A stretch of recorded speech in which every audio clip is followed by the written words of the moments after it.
back to my channel, or welcome to my channel if you're new. If you're new, hi, my name is Suhail and I make videos about books, clearly. If you guys are into that, make sure you hit that like button down below and subscribe if you haven't already. Today's video, we're gonna be doing an anti-haul, okay? We're gonna be talking about I'm gonna divide it into 3 categories. I'm gonna do like authors that I will not read again, and series that I don't want to read, and genres or type of writing or type of books that I'm not interested in reading. And then at the end, I'm gonna have a list of authors that will join this list depending on the next book, because they're about to be in it. Some of them were actually in this list already, but I took them out because I will go into it, but I took them out, okay? And they're like about to make it back in, so we will see this year. We will see. As with everything, taste is subjective, so always keep that in mind. I'm a very open-minded person, so whatever I say doesn't mean anything. It's just my opinion, and you are entitled to like whatever book you like. Also, whenever I say never, don't take it with a grain of salt, okay? Because I am a never say never type of person. So if you see me reading on any of these books, any of these authors in the future, mind your business. Mind your business, because I might have fallen for the hype, okay? I might have fallen for the hype, or like, I don't know, I'm doing like a challenge video or something, so keep that in mind, okay? All right, so let's start with authors. The first author is Casey McQuiston, and this one, I know people are gonna take it personal, okay? People are gonna take it personal, but hear me out, okay? She's super hyped, and I did give her books a chance, but I ended up DNFing every single one of them that I tried. Red, White, and Royal Blue, I feel like it was the main character, like the son of the president. He was just too much for me. I feel like he was kind of rude. I understand like the whole enemies to lovers, but I feel like he was low-key like a bully. He was just too much. I felt like super bad for the English guy, and I feel like, I don't know, it was just like, I just couldn't finish it. I couldn't finish it, and I think I tried to get back into it maybe like a year later, and I still DNF'd. So yeah, I moved on. And then I tried One Last Stop, and that one I tried to read 3 times, and the last time I actually got to like maybe like 40-50%. I couldn't. I got bored. I'm sorry. I got bored. And then I saw the Sarah Wheeler one that came out, I think last year, and I was kind of like, oh, I might try this one. This one might be it. But then when I look at the reviews, it was just too YA, and I was like, you know what? I'm just done with Casey McQuiston's. Like, I'm just not gonna read any of her books. Obviously, never say never, but for now, she's not gonna be in any of my TBRs. So the next author is none other than Colleen Hoover, the queen of book talk. Okay, first of all, I want to start by saying I do not hate Colleen Hoover. I know that there's a lot of people who hate her especially like on BookTube. I don't think book talk that much, but like BookTube, especially like older generation of booktubers, like they're definitely not fans of Colleen Hoover.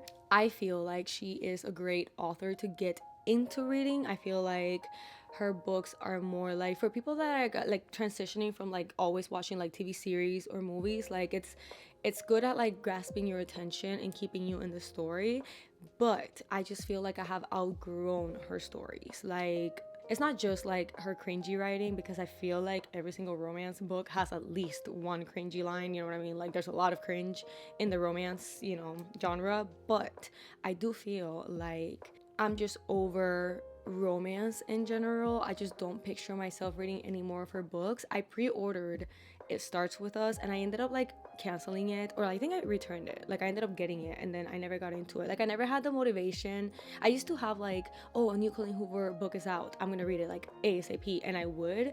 But this one, I didn't care.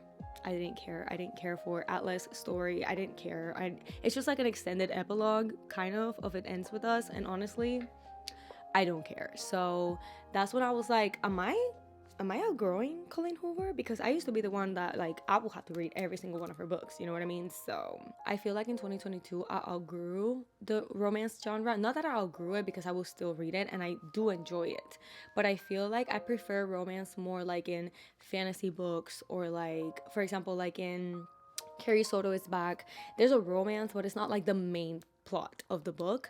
Or like Tomorrow, there is some romance, not the main part of the book. House on the Cerulean Sea, there's a romance, it's just not the main part of the book. I feel like I'm down to reading romance, but they have to be like very unique and very like rare, or like an author that I already like, or something like that, you know what I mean? I feel like Colleen Hoover is just like, her writing is just not for me anymore, and I feel like unless it's like something like Verity or like Reminders of Him, which is like the only two books that I actually still like will recommend from her.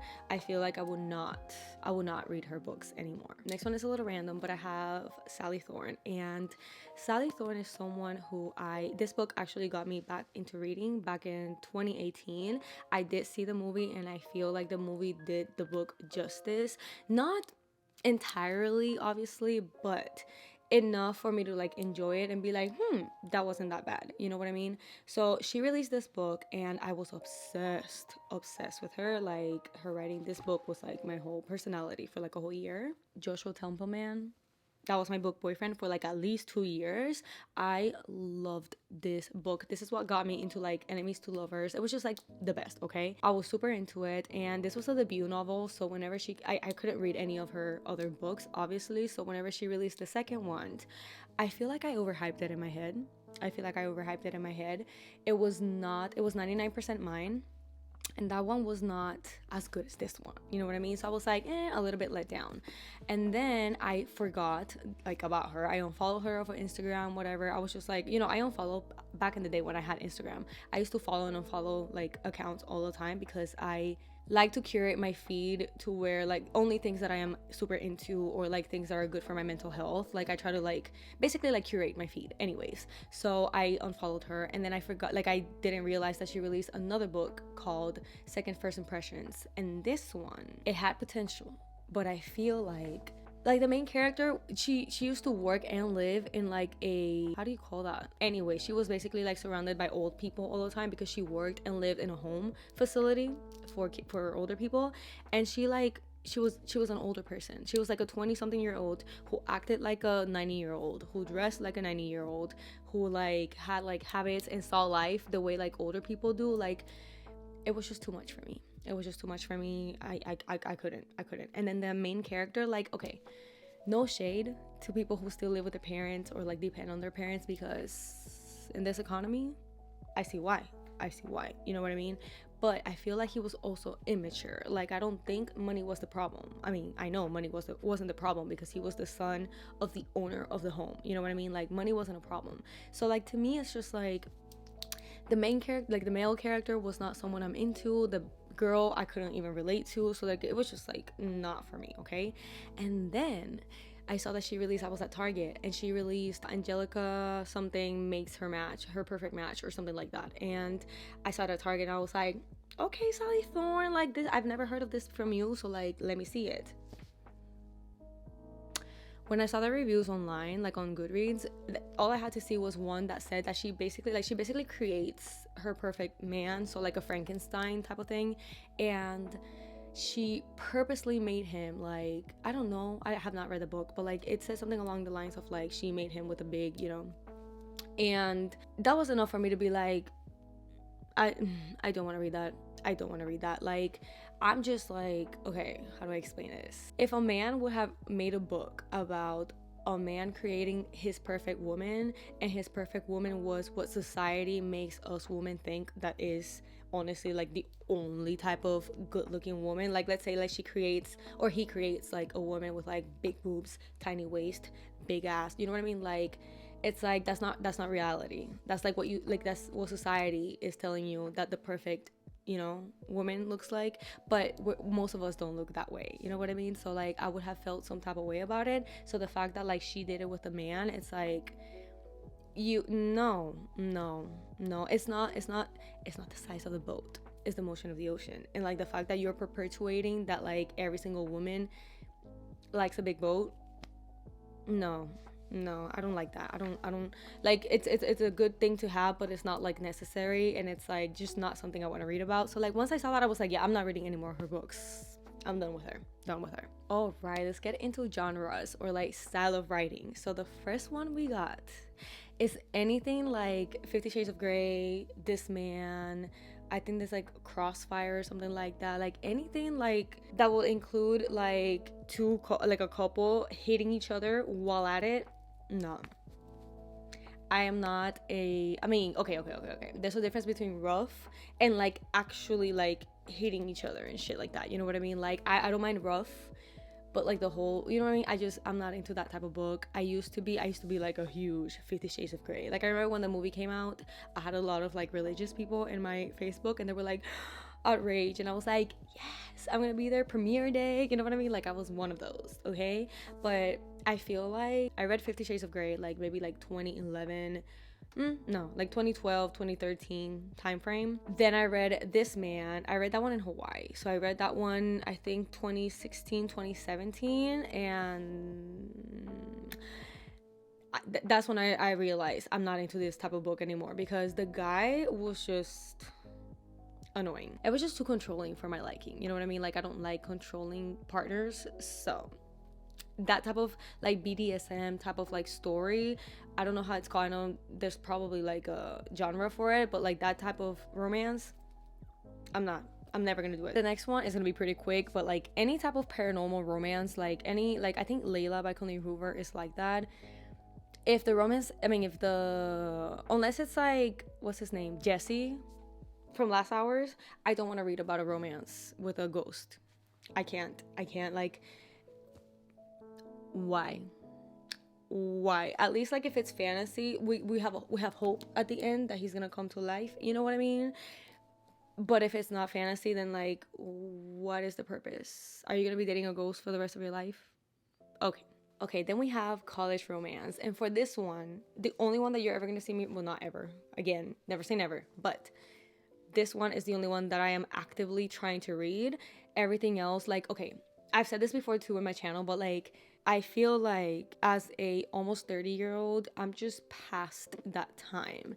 Like, I don't want to make it seem like college romance is immature, but it is people acting their age, you know what I mean? And that's okay. That is okay. People in college act a certain way, and that is the stage of life that they're in. And if I was in that age range, why is there like, there's an audience for college romance? And if I was in college, I will 100% be reading college romance, because they're entertaining. They're very entertaining. They're really good books. The romance is always chef's kiss, but it's just like not relatable for me anymore. So I feel like I'm at a point in my life where if I'm gonna go out of my way to read a romance, it has to be something that I can relate to, that I will be like, you know, like grown up people, you know, not grown up, because I feel like, you know, college people are grown up, but like 30-year-olds, maybe like late 20s. I feel like most stories are like late 20s.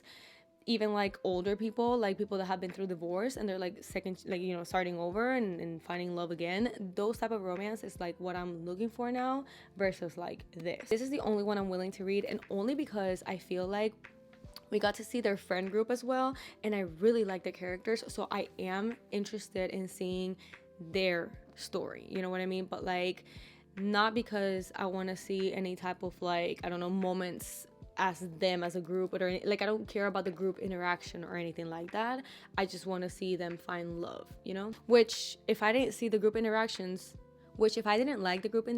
then how do you get to know them? I see what you're saying.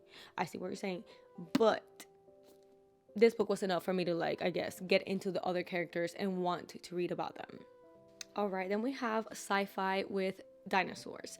I have always said that I am not a sci-fi person, and I stand by that. I am not a sci-fi person. I did have I think it's called like the Kaiju Preservation Society. I read that one at the beginning of the year, and I DNF'd it.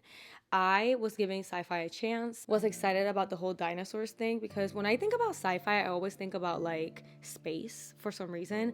I'm just not into like Dune, not interested in that. Like, I might watch the movie, but I'm not, like, again, with sci-fi, I would like to watch the movie more than read about it. And I was like, you know what, I've never given a chance to like dinosaur books. Let's read this one. And the book was great. It kept me like entertained for at least like 25%, but like I just didn't find it exciting, and I didn't feel like I wanted to keep going, you know what I mean? Like, I didn't care about like what happened later on. It's just something, again, I would rather watch it in the movie. Like, when they saw like the dinosaurs for the first time, like, that is something that I would have rather seen, you know, instead of like reading about it. So yeah, I gave it a chance. It was just not for me. So sci-fi with dinosaurs, that's already like a no-go. Like, I already tried it, it wasn't my thing. we're moving on. We have finance nonfiction. So with this one, I feel like it's more about the fact that, like, first of all, I don't want to read a book about finance. Second, most information on how to handle, like, there's plenty of free information on the internet on how to manage your money and how to, you know, get more like financial savvy, I guess. Like, there's plenty of free stuff online for you to figure it out, you know what I mean? And I feel like nothing that people write is gonna be groundbreaking enough for me to have to read about it. Like, I feel like if it's groundbreaking enough, there's gonna be plenty of finance, like, YouTube gurus making videos about it, you know what I mean? So it's just something that I would rather, like, either find online or see people talk about it. And also, I feel like every person's situation is very different. We all have different jobs, we all have different types of, like, how we get paid, how many times a month we get paid, how much we get paid. So with that being said, I feel like because everything is so, like, individual, I feel like you can always, you can't just, like, I mean, some people do like Dave Ramsey and they stick to it and it changes their lives. I personally do not, will never do that. But I feel like you can always see different advice, like see different types of, like, finance gurus, hear what they're saying, and kind of like pick and choose what you want to apply and create your own financial, like, routine or, like, you know, like, managing system. I feel like you don't need to read a whole freaking book about it, you know what I mean? So that's one that I gave a chance in 2022, and I ended up, like, finding everything. Like, after I finished the book, she gave me, like, resources from her website, and every single thing I freaking saw on the website was for free. I mean, was in the book. So I could have just found every single thing that I read on the book in her website for free. Never again.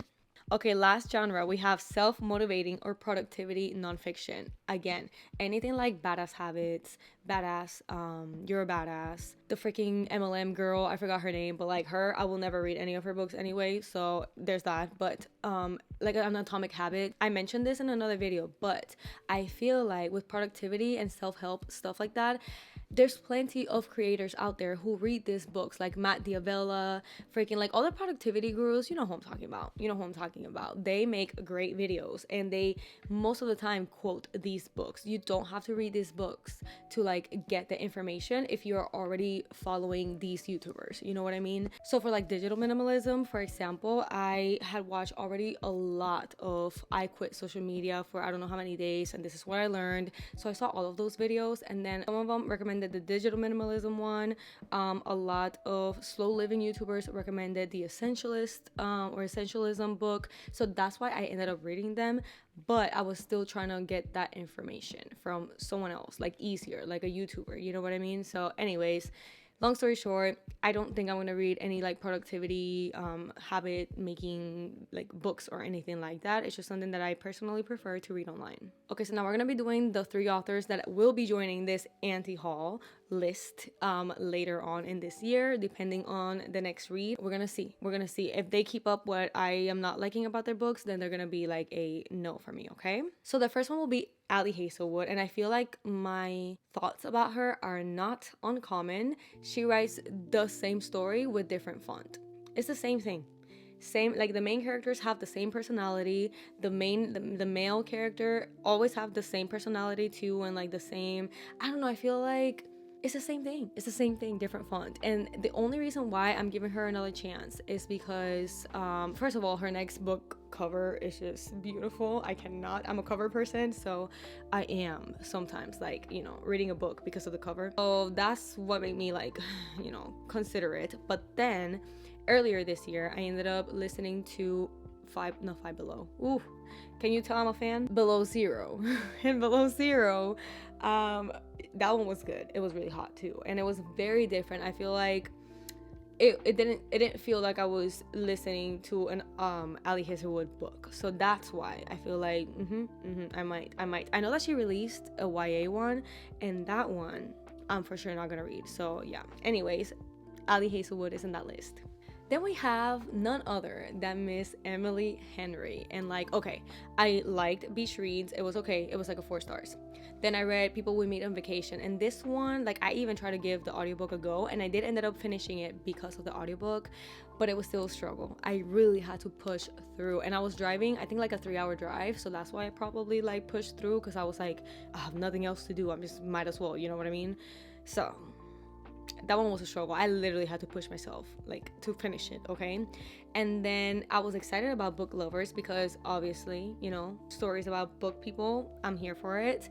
But I feel like you should have marketed it as what it is, which is a story about friendship, not friendship, but like sisters, like a sister relationship, and a strong independent woman who is from the city trying to, like, you know, see things from a different perspective. I feel like the story was good if I didn't go in it with like a different mindset, you know what I mean? Like I was expecting like Charlie and Nora to be like, you know, obsessed with each other, and I feel like it wasn't that. It was mainly about Nora's relationship with her sister and her stop acting like a mom, and basically like Charlie and her.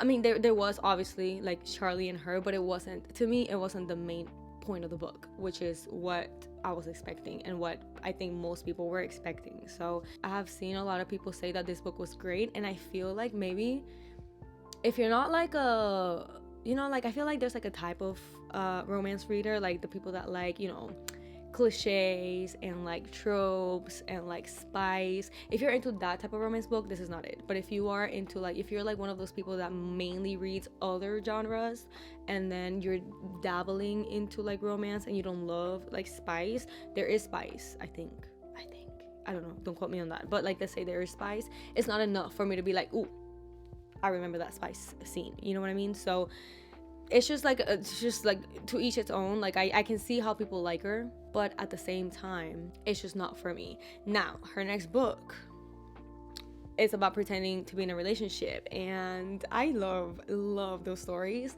So that's why I'm giving her a chance, because I think it's like about a couple who is, I think, married and they're getting divorced and they're separated, or they were together in a relationship and now they're broken up, but basically they're not together anymore, and they basically have to go to a vacation with the rest of their friend group, and their friend group doesn't know that they're not together anymore, so they have to pretend to be in a relationship. So close proximity, sharing the same bed, acting like they're still together. And yeah, I'm assuming it's like a second chance romance. So obviously that sounds really good. Like, even though I don't like, this is what I'm talking about, even though I'm anti-hauling all of these things, sometimes it looks promising, okay? And I'm not gonna say no just because I said in a video that I wasn't gonna read it, you know what I mean? Like, whatever, you know? So Emily Henry is definitely gonna be in this anti-haul list of authors if this book suck, because this is it. This is the moment of truth, okay? And I have a feeling that I'm gonna like, I feel like that's what I felt with Book Lovers.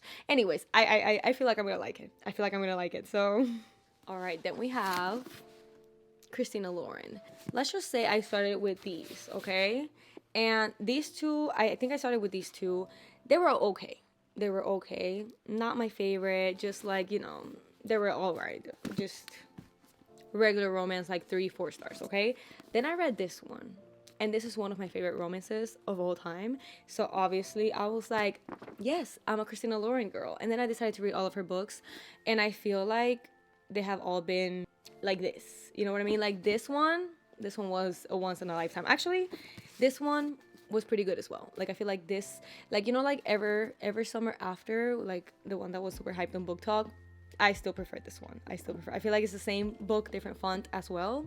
I prefer this one and this one and this one.